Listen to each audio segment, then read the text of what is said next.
Welcome back our channel. நம்ம channel இன்னைக்கு என்ன செய்ய போறோம்னா 10 கிலோ சிக்கன் பிரியாணி செய்ய போறோம். அதுக்கு வந்து பாத்தீங்கன்னா ஃபர்ஸ்ட் 1.5 லிட்டர் ஆயில் ஊத்திக்கலாம்.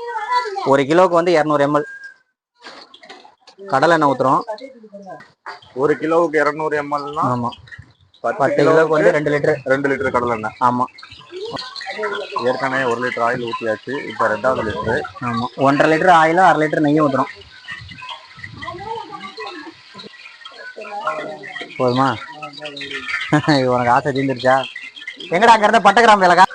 அதுக்கப்புறம் வந்து பாத்தீங்கன்னா தாளிப்புக்கு சும்மா பட்டை ஏலக்காய் கிராம்பு இதெல்லாம் சும்மா நம்மளோட அளவு வந்து பவுடர் பண்ணி போடுறதுதான் அளவு. இது தாளிப்புக்காக சும்மா 2 போட்டா போதும்.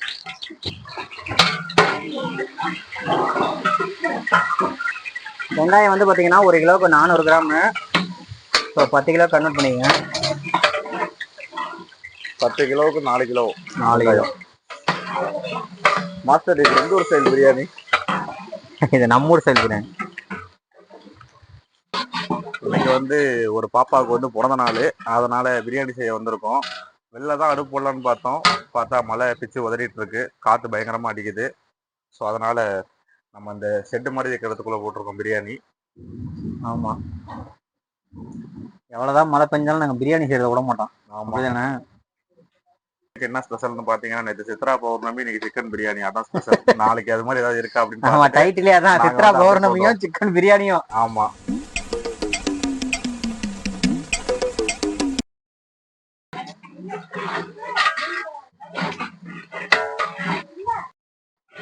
உங்களுக்கு இதுல எவ்வளவு கிளியரா தெரியுதுன்னு தெரியல, பட் ஆனா மழை நல்லா பெஞ்சிட்டு இருக்கு. இந்த வாட்டர் டிராப்லெட்ஸ் பார்த்தாலே தெரியும்னு நினைக்கிறேன். நல்லா ஊத்தின்னு இருக்கு மழை. வெங்காயம் வந்து பாத்தீங்கன்னா ஒரு 75% நல்லா இந்த அளவுக்கு கோல்டன் ப்ரௌன் ஆயிடுச்சு. இந்த ஸ்டேஜ்ல வந்து புதினா ஆட் பண்ணிக்கணும். ஒரு கட்டு, பெரிய கட்டு. இதை ஒரு 2 நிமிஷம் வணக்கணும். ஆனா புதினான்னு சொல்றப்போ தெளிவா சொல்லிடுறோம். புதினான்னு சொல்றப்போ தெளிவா சொல்லிடுறோம், நார்மலா சொல்றப்போ. ஆனா இதை கரெக்டா சொல்லணும்னு நினைக்கிறப்போ புனிதான்னு சொல்லிடுறோம். அப்ப ஓவரா காம்ப்ளிகேட் பண்ணிக்கூடாது, எதையும் சிம்பிளா வச்சுக்கணும். இப்ப நாங்க செய்யற பிரியாணி மாதிரி. இந்த ஸ்டேஜ்ல ஏன் புதினா ஃபர்ஸ்ட் ஆட் பண்றோம்னா, எண்ணெயிலே புனித இப்ப நான் சொன்னேன்னா எண்ணெயிலேயே புனிதா வந்து புனிதா இல்ல புதினா. எண்ணெயிலே புதினாவை போட்டோம்னா நல்ல பிளேவர் நல்லா இருக்கும். பிரியாணியோட வாசமும் வந்து பாத்தீங்கன்னா நல்லா இருக்கும். இப்போ 2 நிமிஷம் வணங்கிருச்சு. இப்போ வந்து மல்லி ஆட் பண்ணிக்கலாம். வதங்கிருச்சா எல்லாம் ஒண்ணுதான், வணங்கிருச்சு வதக்கிருச்சு. அது என்னன்னு பாத்துட்டு டேய், இவன் வேற என்னை ரொம்ப டார்ச்சர் பண்றான்டா. நீங்க கமெண்ட் பண்ணுங்க, வதங்கிருச்சான்னு. உங்க ஊர் சைடுல எப்படி சொல்லுவாங்க அப்படின்னு.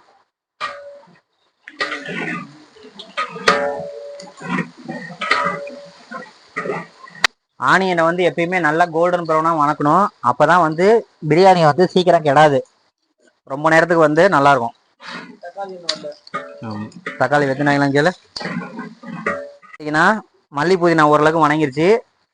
அடுத்தது வந்து பாத்தீங்கன்னா மிளகாத்தூள் ஆட் பண்ணோம். 1 கிலோவுக்கு 10 கிராம். 10 கிலோவுக்கு வந்து 100 கிராம்.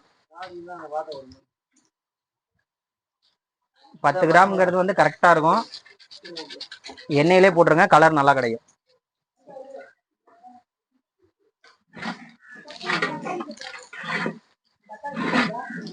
அப்புறம் வந்து பாத்தீங்கன்னா ஒரு 3 பச்சை மிளகாய்.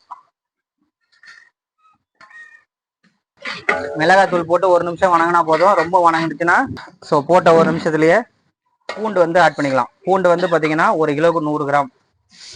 அப்போ 1 கிலோ. இது வணக்கம் கடை.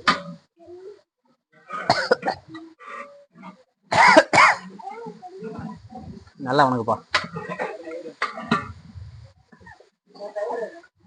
அடுத்தது பாத்தீங்கன்னா இஞ்சும் 1 கிலோ. கிலோவுக்கு 100 கிராம். அப்ப 10 கிலோவுக்கு 1 கிலோ. ஆமா, 1 கிலோ இஞ்சி, 1 கிலோ பூண்டு. இதுல ஒரு சில இடத்துல பூண்டு அதிகமாகவும் இஞ்சி கம்மியாகவும் போடுவாங்க. நீங்க அப்படி செய்யறதுனால அப்படி செய்யலாம். இன்கேஸ் அப்படி போட்டீங்கன்னா பூண்டு 100 கிராமும் இஞ்சி வந்து 75 கிராமும் போட்டுக்கலாம்.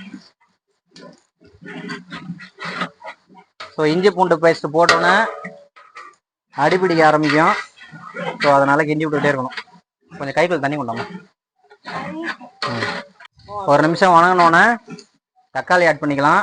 கிலோக்கு 400 கிராம். அந்த மிஷின் எடுத்துக்கோமா.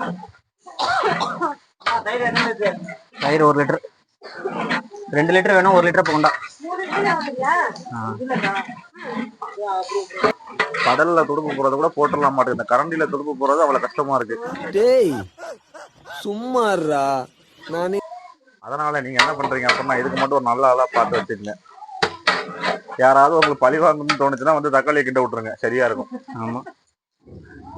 அடுத்தது வந்து பாத்தீங்கன்னா தயிர் ஆட் பண்றோம். 1 கிலோவுக்கு வந்து 200 ml.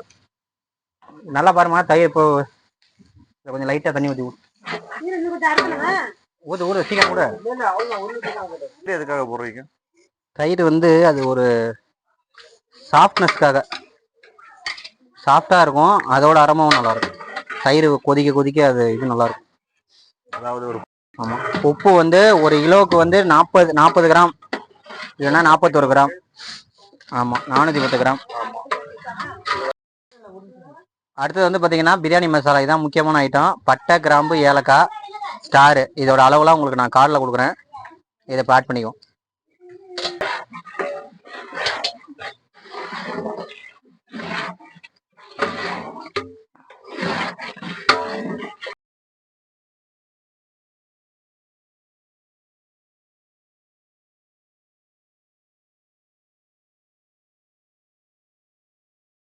இப்போ சிக்கன் ஆட் பண்ணதுக்கப்புறமா ஒரு 2 நிமிஷம் நல்லா வணங்க விடணும். சிக்கன் வந்து ஒரு 10% நல்லா வேணும். வெந்ததுக்கப்புறம் வந்து பார்த்திங்கன்னா அளவு தண்ணி ஆட் பண்ணிக்கலாம். அளவு தண்ணி வந்து 1:1.5. அதாவது 1 கிளாஸ் அரிசி போட்டிங்கன்னா 1.5 கிளாஸ் தண்ணி வைக்கணும். ஸோ தண்ணியை ஆட் பண்ணிட்டு நல்லா கொதி வந்ததுக்கப்புறம் நம்ம இப்போ அரிசி ஆட் பண்ணிக்கலாம். நல்லா கொதி வந்துருச்சு. இப்போ அரிசி ஆட் பண்ண போகிறோம்.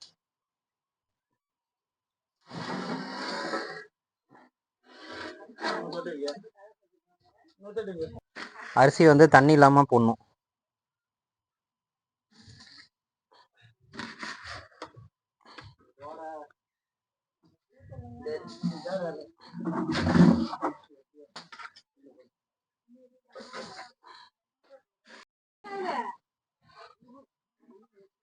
சின்ன கரண்டி ஒன்று இருந்துச்சுல, தாழ்ச்ச கரண்டி, அதை எடுத்துவா. அரிசி ஆட் பண்ணதுக்கப்புறம் வந்து பார்த்திங்கன்னா கரண்டியை பின்பக்கமாக திருப்பி இந்த மாதிரி கிளறி விடணும். முன்பக்கமாக திருப்பி இது பண்ணக்கூடாது. அப்படி பண்ணிங்கன்னா அரிசி உடஞ்சிரும். ஸோ ரொம்பவும் கிண்டக்கூடாது, நிதானமாக கிண்டி விடுங்க. இப்போ வந்து பார்த்தீங்கன்னா தண்ணி ஓரளவுக்கு நல்லா இதாகிடுச்சு, தம் போகிற ஸ்டேஜுக்கு வந்துருச்சு. இந்த மாதிரி தளன்னு இருக்கும் போதே நம்ம வந்து நெய் ஆட் பண்ணிடணும். இந்த ஸ்டேஜில் நெய் ஆட் பண்ணிங்கன்னா எல்லா பக்கமும் ஈவனாக பரவும். ஸோ அதனால் நெய் ஆட் பண்ணிக்கலாம். அப்படியும் போடலாம், அது எல்லா பக்கமும் சுவராது. அதை போட்டு கிண்டிட்டு கிடக்கணும், இதுனா கிண்ட தேவையில்ல. ராகல வேற எல்லாத்தையும் இழுத்துறாங்கல்ல. அவ்வளோதான். இந்த ஸ்டேஜில் இப்போ நம்ம தம் போட்டால் கரெக்டாக இருக்கும். ஏங்கப்பா எல்லாத்தையும் எழுப்பா சீக்கிரம்.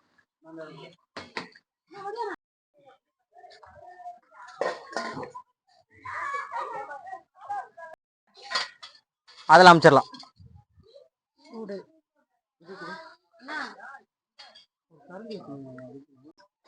இப்போ வந்து பார்த்தீங்கன்னா தம்மு போட்டாச்சு.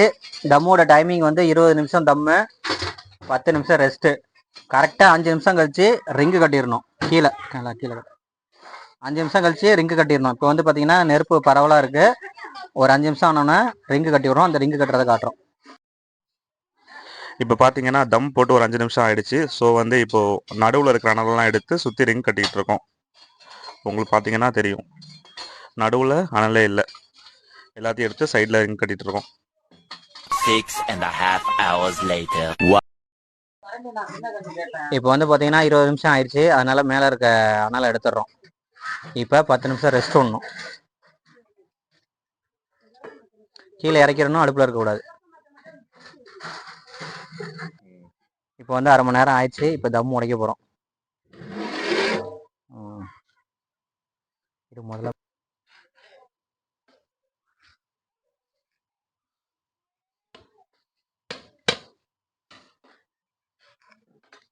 அவ்வளோதான், நம்ம பிரியாணி இப்போ ரெடி ஆயிடுச்சு. எவ்வளோ உதிரியாக வந்திருக்குங்கிறத பாருங்கள். ஸோ நீங்களும் இதே மாதிரி ட்ரை பண்ணி பாருங்கள். நன்றி, வணக்கம். மீண்டும் அடுத்த வீடியோவில் சந்திப்போம்.